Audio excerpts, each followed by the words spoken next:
안녕하십니까. 강박증 연구가 김선인입니다. 오늘은 제 블로그에 있는 강박증 관련 일화들 중 하나를 읽으며 소개합니다. 강박증은 증상 분석과 교육 외에도 강박증 관련 의미 있는 일화에서도 분명 도움이 되기에 소개합니다. 2015년경 내남자분이 공개한 일화입니다. 이번 방송 주제는 내남자들의 일화이므로 사례 분석은 논외로 합니다. 제목 죽을 각오로 10시간 버틴 알바. 박경재, 가명 22세 남자 대학교 학생. 경재씨는 자신이 어떤 범죄를 저지를까봐 두려워하는 강박증에 시달리며 대학 휴학 후 1년 넘게 아까운 청춘을 늘 집에서 TV나 보고 잠만 자며 할 일 없이 보내고 있었다. 이미 상담 신청할 당시에 6년간 무려 9개 정도의 소위 TV 스타 의사의 병원을 비롯하여 많은 개인 병원 등을 전전했지만 낫지 않았고 그 사이에 증상이 더 심해져 최악의 상태였다. 증상이 심하여 필자와 주 2회 상담을 시작하며 4개월 정도 될 때의 알바 일화이다. 스스로 나으려는 의지가 아주 대단했고 그로 인해 생긴 의미 있는 일화라서 소개한다. 경재씨는 강박증으로 대학 휴학 후 1년간 집에서 별 할 일 없이 지내며 오후 2, 3시경에 일어나던 생활을 계속했다. 그래서 상담 시작부터 필자가 강박증 치료는 약물 치료와 심리 치료가 전부가 아니라 하루 밥 3끼 꼬박 먹고 일찍 일어나고 규칙적인 생활 등이 의외로 중요하다고 자주 강조했다.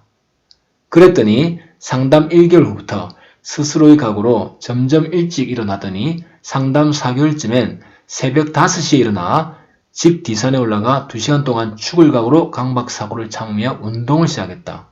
스스로도 말하길 자신의 인생에서 그런 각오로 살아본 적이 단 한 번도 없었다고 한다. 이런 모습에 부모님도 놀라워하며 이제 네 걱정은 안 해도 되겠다라고 하셨다고 한다.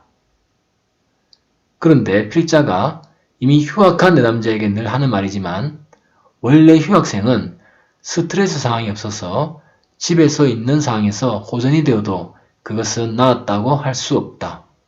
스트레스 상황에서의 반응을 볼 수 없기 때문이다. 그것은 역으로 대학생 환자가 증상이 아무리 심해도 휴학을 하지 말아야 하는 이유이기도 하다. 환자가 스트레스 상황에서도 증상이 나타나지 않고 나타나더라도 쉽게 무시할 수 있어야 진정으로 호전된 것이고 완치에 가까운 것이다. 그런데 휴학생은 스트레스 상황이 없으므로 일부러 그런 상황을 만들어야 한다. 그 상황을 만드는 것이 휴학생 경우는 대표적인 것이 알바이다. 그래서 필자는 경재씨가 알바를 시작할 시점을 찾던 중에 경재씨가 새벽 5시에 일어나는 생활을 한 지 한 달쯤 증상에 비해 너무 그 시기가 빠르지만 나을 의지가 너무 강하였으므로 하루 이틀 정도의 단기 알바를 해보라고 권했다. 이렇게 스트레스 상황을 만들기 위해 알바를 할 때의 시점을 찾을 때 중요한 점은 환자가 자신감이 있느냐 없느냐이다. 경재씨는 필자의 알바 권유하는 말에 하루 이틀 해보겠다고 했다. 다음 상담 때 와서 경재씨는 백화점에 입점된 옷 매장에서 옷 재고 정리 행사를 3일간 하는데 거기에 채용되었다고 했다. 마침 상담한 날 다음 날이 알바하러 가는 첫날이었다. 기분이 어떤가 물어보니 가슴이 두근거리고 심장이 뛰고 불안하다고 했고 필자는 마음 편히 갖고 죽을 각오로 가봐라고 했다. 드디어 경재씨가 알바를 하루 했고 상담 때 알바 얘기를 했는데 의외로 증상이 문제가 아니라 시급이 문제였다. 경재씨 말이 이미 면접 때 시급이 법적으로 6,000원 했는데 가보니 이 당시는 2015년입니다. 시급이 법적으로 6,000원쯤 하는데 가보니 사장이 5,100원이라고 했고 싫으면 할 사람 많으니까 하지 말라고 했다고 한다. 경재씨는 처음엔 하루 10시간을 3일 일하는 알바인데 그래도 치료 목적으로 할 마음으로 하겠다고 했었다. 그런데 하다 보니 아무리 치료 목적이라고 해도 이건 아니다 싶었다.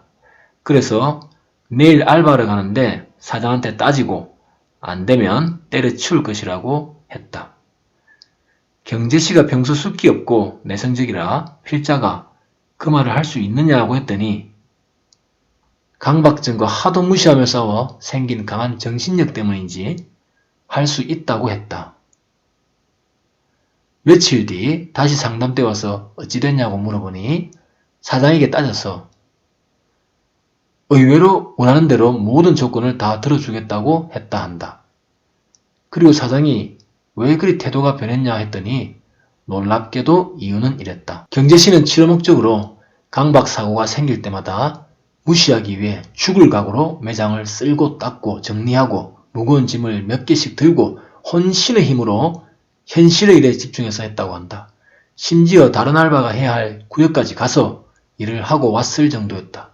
그런데 그 모습이 사장에겐 엄청난 열의를 가진 알바생으로 보여 사장이 감동했다고 한다. 그리고 실제 경재씨는 내가 이 일을 잘 못하면 난 앞으로 아무것도 못한다. 난 하루하루 일에 최선을 다하고 죽을 각오를 할 것이다. 는 마음으로 아주 열심히 일했다고 한다.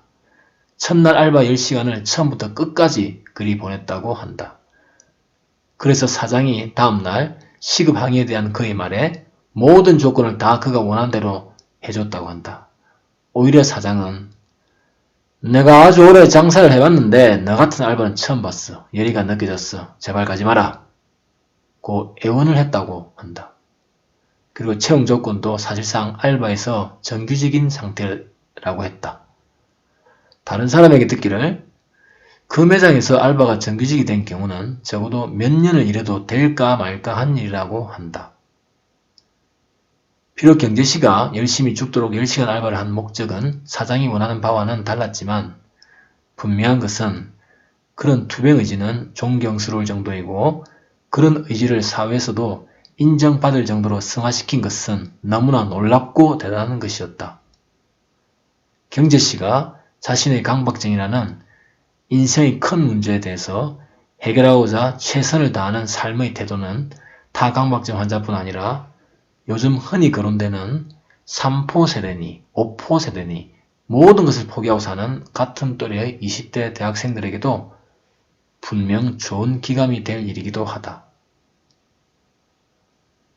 이상 방송을 마치겠습니다. 안녕히 계십시오.